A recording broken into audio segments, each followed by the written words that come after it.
بارك وسلم. اللهم لا يهدي بالحسنات إلا أنت، ولا يدفع السيئات إلا أنت، ولا حول ولا قوة إلا بالله العلي العظيم. أستغفر الله الذي لا إله إلا هو الحي القيوم وأتوب إليه. أستغفر الله الذي لا إله إلا هو الحي القيوم وأتوب إليه. أستغفر الله الذي لا إله إلا هو الحي القيوم وأتوب إليه. بسم الله الرحمن الرحيم. نحمده ونصلي ونسلم على رسوله الكريم. أما بعد فأعوذ بالله من الشيطان الرجيم. بسم الله الرحمن الرحيم. فقد قال الله تبارك وتعالى في القرآن المجيد والفرقان الحميد: اللہ یجتبی الیہ من یشاء ویہدی الیہ من ینیب. وقال النبی صلی اللہ علیہ وسلم: من یرد اللہ بہ خیرا یفقہہ فی الدین.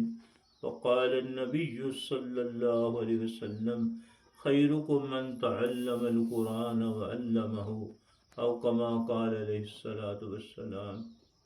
میرے دوستوں، میری بیٹیوں، ماؤں، بہنوں، یہاں مولانا ظہیر صاحب کی دعوت پہ ضلع باغ میں آنا ہوا.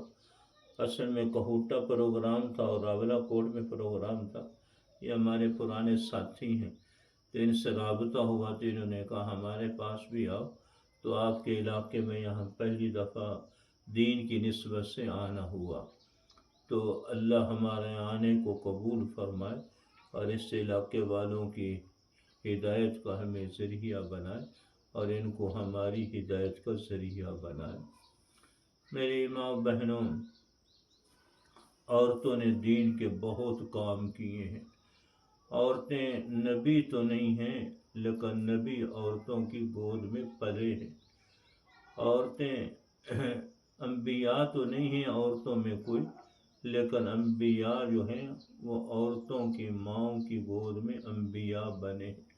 اولیاء انہی کی گودوں میں بنے ہیں اور فقہاء انہی کی گودوں میں بنے ہیں. اتقیاء انہی ماؤں کی گودوں میں بنے ہیں. جب ماں کی گود ذکر والی ہوگی، تلاوت والی ہوگی، درود پاک والی ہوگی، تو ماں کی گود ذکر والی ہوگی تو بیٹے پھر حضرت احمد علی لاہوری رحم اللہ جیسے پیدا ہوں گے. اور ماں کی گود جب درود پاک والی ہوگی تو پھر بیٹے حضرت حسین مدنی جیسے پیدا ہوں گے. ماں کی گود جب اللہ کے رسول سے محبت کرنے والی ہوگی تو پھر بیٹے حضرت قاسم نانوتوی رحم اللہ جیسے پیدا ہوں گے. اور ماں کی گود جب دین کے مجاہدوں والی ہوگی تو بیٹے شیخ الہند جیسے پیدا ہوں گے. عورتوں نے بڑے ہی دین کے کام کیے. بخاری شریف میں حدیث آتی ہے، باب بدء الوحی کے اندر امام بخاری حدیث لائے ہیں کہ سیدہ خدیجہ رضی اللہ عنہ آپ پہ عورتوں میں سے پہلے اسلام لانے والی امہات المومنین میں سے ہے.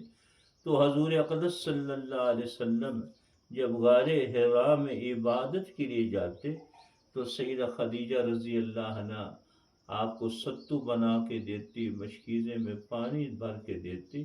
کبھی ختم ہو جاتا تو وہاں غار حرا میں پہنچاتی بھی تھی. جب پہلی وحی اتری ہے حضور اقدس صلی اللہ علیہ وسلم پر تو حضور اقدس صلی اللہ علیہ وسلم پریشان تھے. پہلی دفعہ جبرائیل علیہ السلام کو دیکھا، وحی کا بوجھ تھا، پریشان تھے. گھر میں آئے تو سیدہ خدیجہ رضی اللہ عنہ سے کہا زملونی زملونی، مجھ پر کمبل اوڑھ دو، کمبل اوڑھ دو، میری جان کا مجھے خطرہ ہے.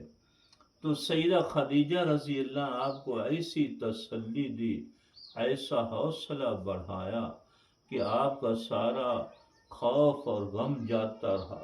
سیدہ خدیجہ رضی اللہ عنہ فرمانے لگی کہ آپ تو یتیموں کے سروں پہ ہاتھ رکھنے والے ہیں.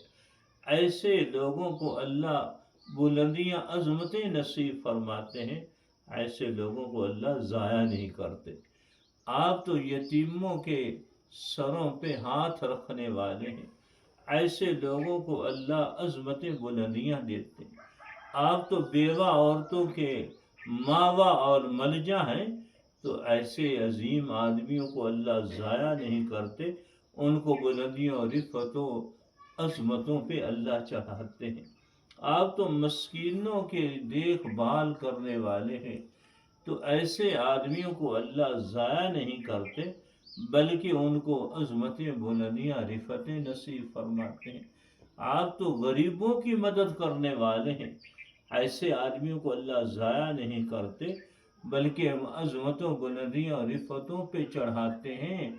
تو آپ پریشان نہ ہو، حضرت خدیجہ رضی اللہ عنہ نے ایسی آپ کو حوصلہ دیا، ایسا آپ کو شوق بڑھایا کہ آپ کا سارا غم ختم ہو گیا، پریشانی ختم ہوگی۔ پھر حضرت خدیجہ رضی اللہ عنہ کا چچا زاد بھائی تھا، تو ورقہ بن نوفل، وہ تورات انجیل کا عالم تھا، اس کے پاس لے کر کے گئی، کہا کہ آپ کے بھتیجے نے غار حرا میں کچھ دیکھا ہے اور ان کو جان کا خطرہ ہے۔ انہوں نے جب وہ کیفیت پوچھی غار حرا کی، تو حضور اقدس صلی اللہ علیہ وسلم نے ساری غار حرا کی کیفیت بتا دی، تو اس نے خوشخبری دی، وہ تو وہی آخر نبی زماں ہیں جس کی بشارتیں صحف ابراہیم میں آئی۔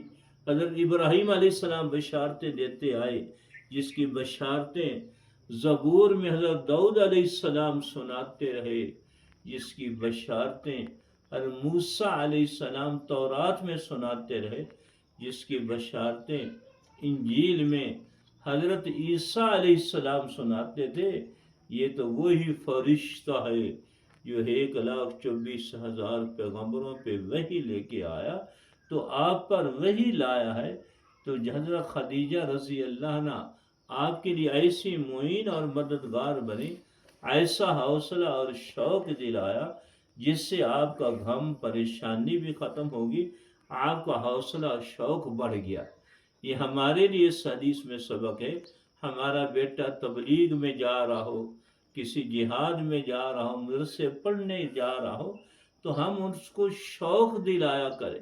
ہمارا بھائی جا رہا ہو کسی کام کے دینی کام کے لیے، ہمارا شوہر تبلیغ میں جا رہا ہو، تو ہم خدیجہ رضی اللہ عنہ کی طرح شوق دلایا کرے، جس سے ان کا شوق اور بڑھے، حوصلہ بڑھایا کرے۔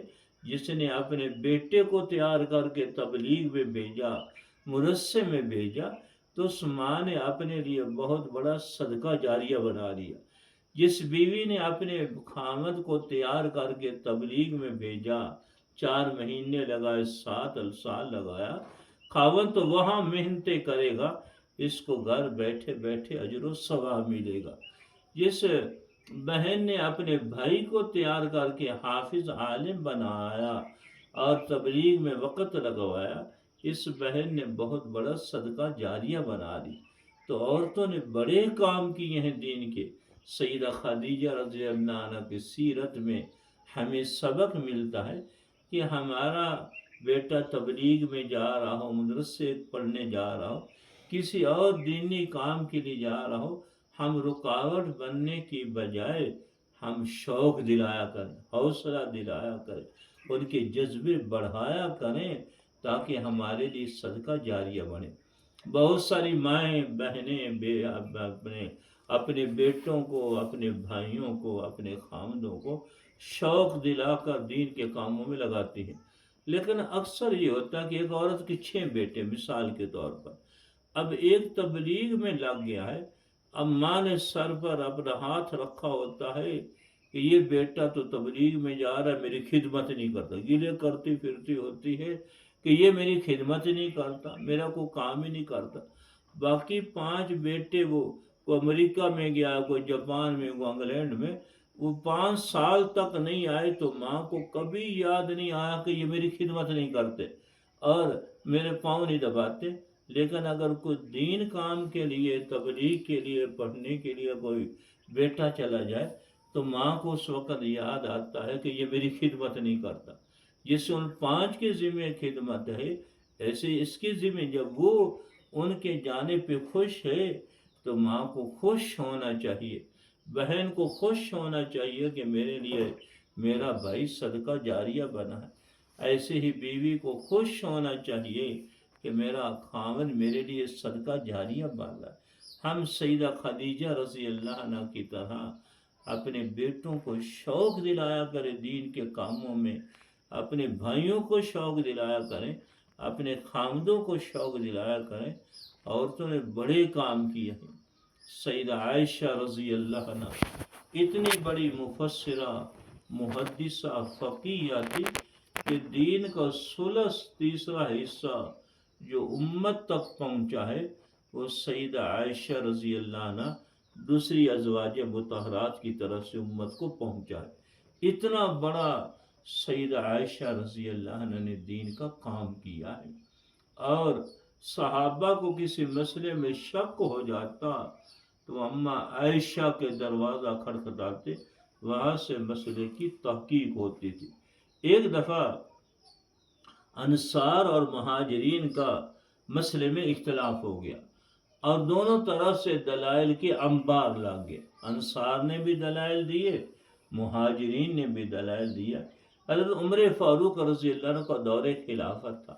حضرت عمر فاروق رضی اللہ عنہ پریشان ہو گئے کہ دونوں طرف سے دلائل ہیں، یہ مسائل کا اختلاف کہیں دلوں کے اختلاف میں نہ بدل جائے۔ حضرت عمر فاروق رضی اللہ عنہ پریشان تھے، اس مسئلے کا حل کیسے کیا جائے؟ تو کسی صحابی نے مشورہ دیا، اے امیر المومنین عمر فاروق رضی اللہ عنہ، اگر تم مسئلے کا حل چاہتے ہو تو سیدہ عائشہ رضی اللہ عنہ کا دروازہ کھٹکھٹاؤ، ان کے دروازہ کھٹکھٹاؤ، حضرت عائشہ سے اس مسئلے کی تحقیق ہوگی۔ عمر فاروق جیسا جرنیل بھی، خلیفہ ثانی بھی اور مراد مصطفیٰ بھی مسئلے کی تحقیق کے لیے سیدہ عائشہ رضی اللہ عنہ کا دروازہ کھٹکھٹاتا ہے۔ اور جب مسئلہ بیان کیا، مہاجرین کا موقف بھی، انصار کا موقف بھی، دونوں طرف سے دلائل بیان کیے، تو سیدہ عائشہ رضی اللہ عنہ نے حضور پاک صلی اللہ علیہ وسلم سے وہ مسئلہ بیان کیا جو مہاجرین کا موقف تھا، پھر اس پر سارے صحابہ کا اتفاق ہو گیا۔ سیدہ عائشہ رضی اللہ عنہ بڑے کام کیے۔ ایسے ہی ہم دین کے کام کیا کریں، مستورات کی جماعت کبھی جائے علاقے سے، اس میں جایا کریں، گھر کے اندر ہم تعلیم کیا کریں۔ اب تو آج کل تو دور میں ہر بچی پڑھی ہوتی ہے، یہ فضائل اعمال ہے، اس کی تعلیم کیا کر۔ اب نماز کے فضائل سے ہم گھر میں پڑھیں گے، ہمارے بیٹے نمازی بنیں گے، ہمارے بھائی نمازی بنیں گے، ہمارے خاوند نمازی بنیں گے۔ فضائل تلاوت سے پڑھیں گے تو ہمارے بچے تلاوت کرنے والے بنے، ہمیں خود شوق پیدا ہوگا، ہماری بیٹیوں کو تلاوت کا شوق پیدا ہوگا، ہماری ماں بہنوں کو تلاوت کا شوق پیدا ہوگا۔ فضائل ذکر سے پڑھیں گے، ہمیں ذکر کرنے کا شوق پیدا ہوگا، اللہ کے مبارک نام پڑھنے کا شوق پیدا ہوگا، ذکر کرنے کا شوق پیدا ہوگا۔ فضائل تبلیغ سے پڑھیں گے تو دین کے کاموں کے لیے ہمیں محنتوں کے لیے محنتیں کرنا آسان ہو جائے گی، بیٹوں کو، اپنے بھتیجوں بھانجوں کو دین کی محنتوں کے لیے بھیجنا آسان ہو جائے گا۔ اور حکایات صحابہ صحابیات سے پڑھیں گے، ہمارے اندر صحابہ جیسے شوق اور جذبے پیدا ہوں گے۔ تو دوسرا آپ کا کام یہ ہے کہ آپ روزانہ گھروں میں تعلیم کرایا کرو۔ جس گھر میں تعلیم ہوتی ہے، اللہ کا نام لیا جاتا ہے، وہ گھر آسمان والے فرشتوں کے سامنے ایسے چمکتا ہے جس سے زمین والوں کے سامنے رات کو ستارے چمکتے ہیں۔ 14ویں کا رات چمک رہا ہو تو کتنے ستارے چمک رہے ہوتے ہیں۔ ایسے جن گھروں میں اللہ کا ذکر ہو، اللہ کے دین کی بات ہو اور اسے تعلیم ہو، وہ گھر آسمان والے فرشتوں کے سامنے ایسے چمکتے ہیں جیسے زمین والوں کے سامنے رات کو ستارے چمکتے ہیں۔ تو یہ آپ کا دوسرا سبق یہ ہے کہ آپ گھروں میں تعلیم کرایا کرو وقت نکال کے۔ اور تیسرا سبق یہ ہے کہ روزانہ قرآن پاک کی تلاوت کا معمول بناؤ. ہم تلاوت کریں گے تو ہماری بیٹیاں بھی ہمارے بیٹے بھی شوق میں کریں گے. روزانہ کم از کم آدھا پارا نہ ہو سکو ایک روبہ جس کو پاؤ کہتے ہیں اتنا ہم روزانہ تلاوت کا معمول بنائیں. حدیث میں آتا ہے جب آدمی ایک آیت تلاوت کر لیتا ہے تو ایک اونٹنی صدقہ کرنے کا ثواب ملتا ہے. آج کل اونٹنی کی قیمت تقریباً 3 لاکھ کے قریب ہے. ایک پاؤں میں جتنی آیتیں پڑھے گا تو ہر آیت پر ایک اونٹنی صدقہ کرنے کا ثواب ملے گا. پھر اس آیت میں جتنے حروف آئیں گے ہر حرف پر 10 نیکیاں لکھی جائیں گی. کچھ لوگ قیامت میں اس حال میں آئیں گے کہ ان کے نامہ اعمال میں سینکڑوں ہزاروں لاکھوں کروڑوں اونٹنیوں کے صدقے کا ثواب لکھا ہوگا.